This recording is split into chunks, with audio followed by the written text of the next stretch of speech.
Assalamualaikum warahmatullahi wabarakatuh. Kembali berjumpa bersama saya Dr. Ingrid Tania sebagai pengasuh Dr. Herbal TV. Sekaligus sekarang ini saya menjadi Ketua Umum Perkumpulan Dokter Pengembang Obat Tradisional dan Jamu Indonesia atau PDPOJ. Pada kesempatan kali ini saya akan menjelaskan sedikit tentang herbal yang sebenarnya sudah cukup terkenal sebagai suatu pemanis alami yang 0 kalori. Apakah herbal itu ya? Herbal ini namanya stevia ya. Yang biasa kita manfaatkan adalah daunnya ya. Nama latinnya adalah Stevia rebaudiana. Tanaman stevia ini berasal dari negara-negara di Amerika Latin atau Amerika Selatan, yaitu misalnya dari negara Paraguay dan negara Brazil. Sejak dahulu, sejak ribuan tahun yang lalu, stevia ini dimanfaatkan sebagai pengobatan tradisional untuk menurunkan gula darah atau untuk membantu pengobatan dari diabetes mellitus. Kemudian tanaman ini menyebar ke negara-negara lain, misalnya ke negara-negara Asia. Dan kemudian dilanjutkan dengan berbagai penelitian-penelitian, mulai dari penelitian praklinik hingga penelitian klinik. Nah, dari hasil penelitian terungkap bahwa stevia ini, terutama dalam bentuk ekstraknya, mampu menurunkan kadar gula darah, terutama gula darah postprandial secara bermakna pada penderita diabetes mellitus. Bagaimana caranya? Caranya adalah melalui mekanisme meningkatkan sekresi atau pengeluaran dari hormon insulin, sehingga kadar glukosa darah bisa menurun. Selain itu, stevia ini juga bisa menurunkan resistensi insulin, sehingga memang sangat baik dikonsumsi oleh orang dengan diabetes mellitus tipe 2, di mana terjadi resistensi insulin. Dan penelitian-penelitian lain juga menyimpulkan bahwa stevia ini juga mampu menurunkan tekanan darah dan juga membantu untuk menurunkan berat badan pada penderita obesitas atau yang memiliki berat badan berlebih. Nah, ternyata memang banyak sekali manfaat dari stevia. Untuk kita-kita yang sehat, ternyata stevia ini dengan manfaatnya sebagai pemanis 0 kalori tentu bisa kita manfaatkan dan konsumsi sehari-hari untuk mengurangi asupan dari misalnya gula pasir, sehingga kita bisa lebih menjaga berat badan maupun bisa lebih mengurangi inflamasi atau mikroinflamasi atau peradangan-peradangan di dalam tubuh kita yang bisa mencetuskan berbagai penyakit kronik. Nah, sekarang ikuti saya ya, saya akan membuat peragaan bagaimana membuat ramuan berbasis stevia ini untuk menurunkan gula darah. Jangan kemana-mana ya.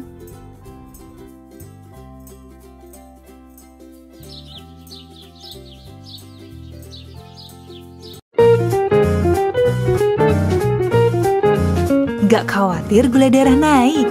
Perpaduan teh hitam pilihan dan daun stevia berkualitas mampu stabilkan kadar gula darah dalam tubuh. Dengan teh dia, sadari diabetes sedari dini.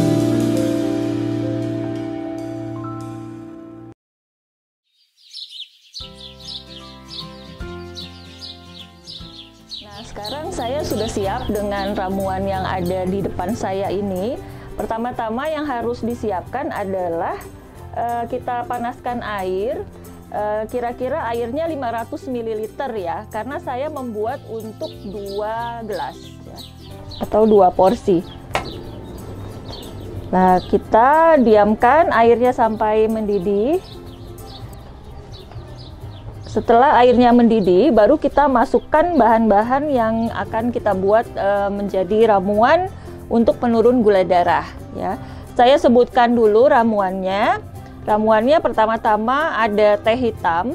Teh hitam ini sebenarnya cukup 1 gram saja untuk 1 porsi atau 1 gelas. Tetapi karena saya membuat 2 porsi atau 2 gelas, maka saya pakai teh hitamnya 2 gram. Kemudian yang satunya lagi adalah daun stevia kering ya. Untuk 1 porsinya juga saya pakai 1 gram. Tetapi karena saya membuat 2 porsi atau 2 gelas, maka saya pakai 2 gram. Ini sudah ditimbang. Kemudian bahan yang berikutnya adalah kayu manis ya. Kayu manis kira-kira untuk 1 gelasnya sekitar 1 kelingking kayu manis ya, minimal segitu. Ini sudah dibelah-belah ya sama saya, dan ini untuk 2 gelas atau 2 porsi. Lalu bahan berikutnya adalah jeruk nipis ya. Jeruk nipis ini saya pakai 1 butir ya untuk 2 gelas atau 2 porsi dari ramuan. Fungsinya memang selain untuk menambah antioksidannya, juga sebenarnya untuk memasking atau menyamarkan rasa sedikit pahit dari stevia. Nah, kita tunggu sampai mendidih ya. Nah, ini airnya sudah mendidih. Kalau sudah mendidih kita kecilkan. Lalu kita buka. Kita masukkan bahan-bahannya. Jadi pertama-tama yang akan saya masukkan terlebih dahulu adalah kayu manis, karena kayu manis ini adalah bahan yang lebih keras ya. Jadi urutan yang kita masukkan yang lebih awal adalah bahan yang lebih keras.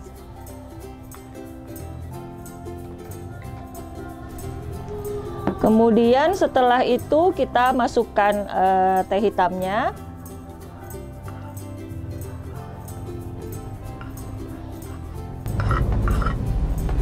Lalu terakhir kita masukkan stevianya.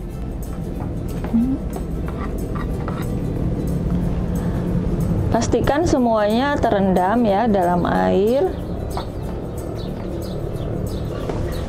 Kemudian kita tutup pancinya ya.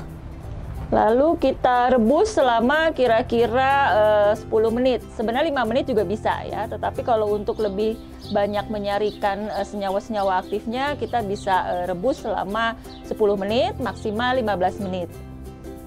Ya, ini sekarang sudah 10 menit, jadi kompornya saya matikan. Nah, sembari menunggu ini agak sedikit dingin atau menjadi hangat, saya belah dulu jeruk nipisnya ya.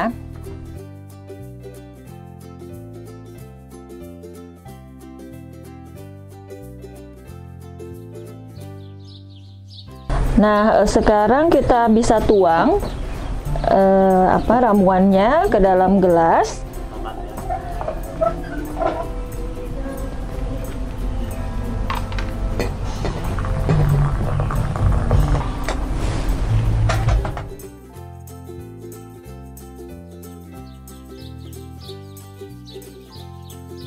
Sekarang saya beri perasan jeruk nipis ya, karena ini sudah mulai hangat, suhunya sudah mulai turun. Jadi memang kita dalam memberikan jeruk nipis ini sebaiknya jangan pada ramuan yang masih mendidih ya, karena kalau masih mendidih itu kandungan vitamin C dan beberapa senyawa aktif pada jeruk itu akan rusak ya. Jadi kita mengurangi kerusakan, terutama kerusakan dari vitamin C-nya. Nah, udah jadi deh. Ayo nih, siapa yang mau coba nih? Oh, Bu, silakan Bu. Kita cobain. Aduh, terima kasih sekali, Dok. Coba. Wah, dingin-dingin gini enak nih yang minum yang anget-anget gini ya, Dok ya. Iya. Bismillahirrahmanirrahim. Hati-hati, mungkin masih agak panas. Seger banget. Oh iya, Dok, ini kalau untuk yang mungkin punya tadi penderita diabetes, bagusnya nih minum ramuan ini berapa kali dalam sehari nih? Boleh rutin atau gimana, Dok? Baik. Jadi ramuan ini kalau untuk orang sehat ini bisa dikonsumsi 1 gelas per hari ya. Karena memang sudah ditambahkan kayu manis, jadi ini memang bisa untuk menstabilkan gula darah pada orang yang sehat. Nah, kalau pada orang yang diabetes sebenarnya bisa 2 kali dan bisa juga 3 kali, Bu. Jadi tergantung sih kadar gula darahnya bagaimana ya. Ketika misalnya kadar gula darahnya tidak terlalu tinggi dan misalnya juga sudah agak terkontrol, atau misalnya yang bersangkutan mengkombinasi dengan obat medis konvensional supaya memang gula darahnya tidak terlalu turun drastis, maka cukup 2 kali sehari. 2 kali sehari. Tetapi kalau ternyata gula darahnya itu masih cukup tinggi sehingga perlu lebih diturunkan lagi, maka bisa 3 kali sehari. Dan bisa berdampingan juga dengan obat medis dari dokter. Jadi kalau untuk yang berdampingan medis dengan obat dari dokter, jadi kita minum obat dulu, ada perlu jeda dulu nggak, atau minum ini dulu baru minum obat gitu, Dok? Gimana? Sebaiknya diberi jeda 1-2 jam. Supaya kita menghindari kemungkinan adanya interaksi dengan obat medis konvensional. Memang pasti ada interaksi yang sifatnya positif ya, karena sama-sama menurunkan gula darah, ya interaksi yang sinergis. Tetapi kita tetap antisipasi kalau ada interaksi yang sifatnya negatif, maka kita jaga-jaga dengan memberi jarak antara 1-2 jam. Oke, siap, Dok. Makasih nih tips-tipsnya dan minumannya enak sekali. Iya, sama-sama, Bu. Apalagi diminum di suasana gunung kayak gini ya, enak banget. Betul. Jadi mangga dibawa, bisa dihabiskan. Terima kasih, Dok. Iya.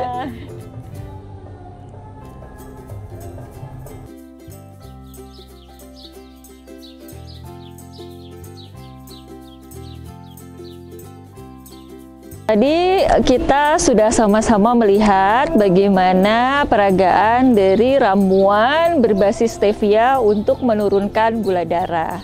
Nah, kalau tadi teman-teman sudah saksikan, saya tadi meramu stevia dengan teh hitam dan kayu manis. Pemakaian teh hitam sendiri juga akan membantu kerja dari stevia, dan juga teh hitam itu juga kaya akan antioksidan. Jadi senyawa-senyawa antioksidan, terutama senyawa-senyawa polifenolnya, itu juga akan membantu menurunkan kadar gula darah, sehingga bisa bekerja sinergis dengan stevia. Nah, teh hitamnya sendiri sebenarnya bisa kita ganti dengan teh hijau ya, atau bahkan kita ganti dengan teh putih. Nah, kemudian saya tadi juga menambahkan kayu manis. Apa fungsinya kayu manis? Kayu manis itu juga bersifat menurunkan gula darah. Sudah banyak sekali penelitian-penelitian dari kayu manis ya, mulai dari penelitian in vitro, praklinis hingga penelitian klinis. Bahkan untuk kayu manis Indonesia, Cinnamomum burmani itu juga sudah terbukti secara klinis bisa menurunkan gula darah. Dan ramuan yang tadi saya bikin itu aman dikonsumsi bersamaan atau dalam arti dikombinasi dengan obat medis konvensional, tetapi tetap diberi jeda 1-2 jam untuk meminimalisir terjadinya kemungkinan interaksi negatif. Nah, tetapi tetap kalau untuk penderita diabetes mellitus perlu secara berkala mengontrol atau memeriksa kadar gula darahnya. Dan dijaga juga supaya tidak terjadi penurunan gula darah yang terlalu drastis. Dan jangan lupa juga Anda tetap berkonsultasi dengan dokter Anda untuk selalu mengendalikan penyakit diabetes mellitus Anda, sehingga bisa mencegah terjadinya berbagai komplikasi akibat penyakit diabetes mellitus. Nah, sekian untuk episode kali ini. Saksikan terus episode selanjutnya di Dokter Herbal TV. Semoga bermanfaat, menambah pengetahuan, dan juga untuk memberikan pengetahuan kesehatan yang lebih baik lagi, dan memaksimalkan atau mengoptimalkan pemakaian dari herbal-herbal bahan alami Indonesia. Jangan lupa like, subscribe, dan share. Dan bunyikan selalu lonceng agar Anda menerima notifikasi akan adanya episode-episode baru di Dokter Herbal TV. Sampai jumpa. Assalamualaikum warahmatullahi wabarakatuh.